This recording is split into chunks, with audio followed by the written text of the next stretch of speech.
Good morning my dear student, आपका स्वागत है आपके अपनी ही चैनल हिंदी शिक्षा संकल्प में। मैं हूँ वंदना, आपके लिए लेके आई हूँ कक्षा 10 यूपी बोर्ड हिंदी की क्लासेस। जैसा कि आप लोग जानते हैं कि हम लोग काव्य खंड को पढ़ रहे हैं और आज हम पढ़ने वाले हैं आधुनिक युग की मीरा कही चलने वाली महादेवी छायावाद के प्रमुख स्तंभ कही जाने वाली महादेवी वर्मा जी की कविता को, उनके गीत को, जो कि आपकी पुस्तक काव्य खंड में हिमालय नामक शीर्षक से उद्धृत है। और ये जो है वो आपके महादेवी वर्मा की कविता सांध्य गीत से लिया गया है। तो चलिए समय को ना व्यर्थ करते हुए हम अपने टॉपिक पे आते हैं और देखते हैं कि महादेवी वर्मा जी ने हिमालय के बारे में क्या कहा।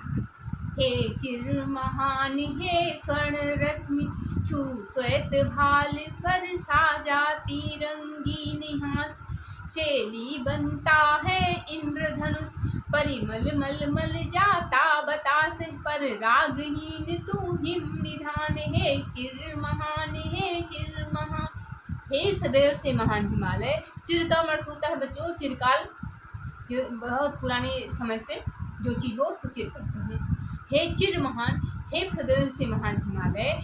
एक स्वर्ण पुरुष में छू श्वेत भाल, ये जो स्वर्ण रश्मियाँ हैं, जो सूर्य की सुनहरी किरणें हैं, वो तुम्हारे सफ़ेद मस्तक को छू कर जाती हैं और ऐसा लगता है कि वो तो रंगीन हास की वर्षा कर जाती हैं। शैली बनता है इंद्रधनुष। शैली का अर्थ होता है बच्चों पगड़ी, और जो इंद्रधनुष है वो ऐसा लगता है कि तुम्हारी पगड़ी है। इंद्रधनुष से तुम्हारे मस्तक की पगड़ी बनती है।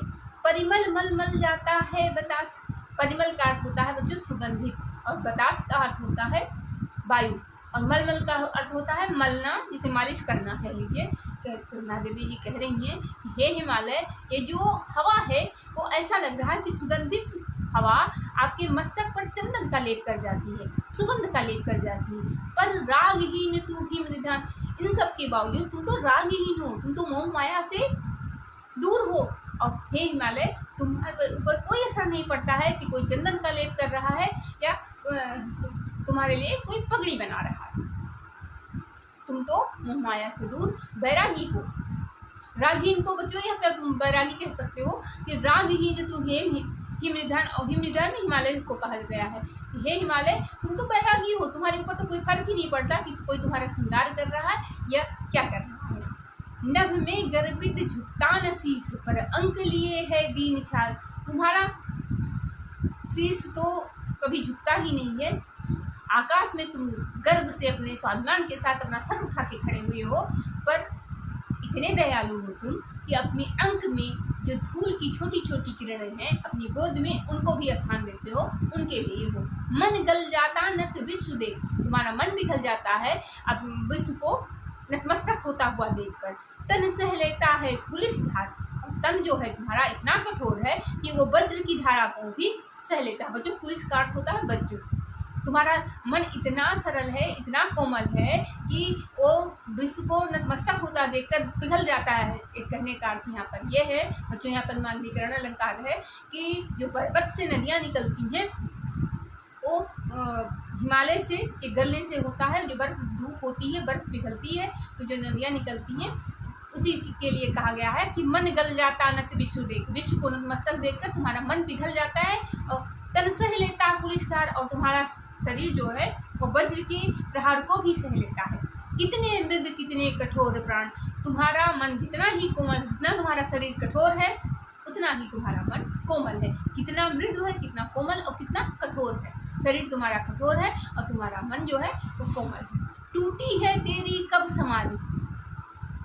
महादेवी जी कह रही हे हिमालय, तुम्हारी समाधि तो कभी टूटी ही नहीं है। झंझा लौटे रात हार हार, बहुत सारी आंधियाँ हार हार कर लौट जाती हैं, बहुत सारी तूफान आते हैं और लौट जाते हैं हार कर तुमसे। वो चला दृगों से किंतु निर्हार, लेकिन तुम्हारे किसी के दुख को देखकर सुनकर जलते कण की पुकार। यहाँ बच्चों मानवीय अलंकार है, मानवीकरण अलंकार है कि जो जब गर्मी होती है, जब छोटी छोटी कण सुनकर जलते कण की पुकार, जो बालू के छोटे छोटे कण होते हैं जब जलते हैं तो उनकी पुकार को छोड़कर सुनकर तुम्हारे आंखों से नीर बहने लगती है। मतलब जो बर्फ पिघलने से जो पानी बहता है उसी को कहा गया है कि कणों के पुकार को सुनकर तुम्हारे नेत्र से नीर बहने लगती है। सुख से विरक्त दुख में समान, इन सब के बावजूद तुम सुख से विरक्त हो, सुख आने पर तुम्हें कोई फर्क नहीं पड़ता और दुख में भी तुम समान भाव से रहते हो। मेरे जीवन का आज हूँ, महादेवी जी अब कह रही हैं अपने बारे में, अपनी तुलना हिमालय से कर रही हैं। मेरे जीवन का आज हूँ, मेरे जीवन तेरी छाया से रूप मिला। वो कहती है मेरा जीवन भी चुपचाप मुख रूप से तेरी छाया में विलय हो जाए, तेरी तरह ही हो जाए। तन तेरी साधकता छू ले, मेरा तन भी तुम्हारी साधकता छू ले कि कुछ भी हो जाए, मेरे ऊपर कोई वज्र का प्रहार भी करे तो भी हमारे ऊपर कोई असर ना पड़े। और मन ले करुणा की थाह नाप, और तुम्हारे मन में जितनी करुणा है उसकी नाप ले ले हमारा मन भी उतनी ही करुणा से भर जाए।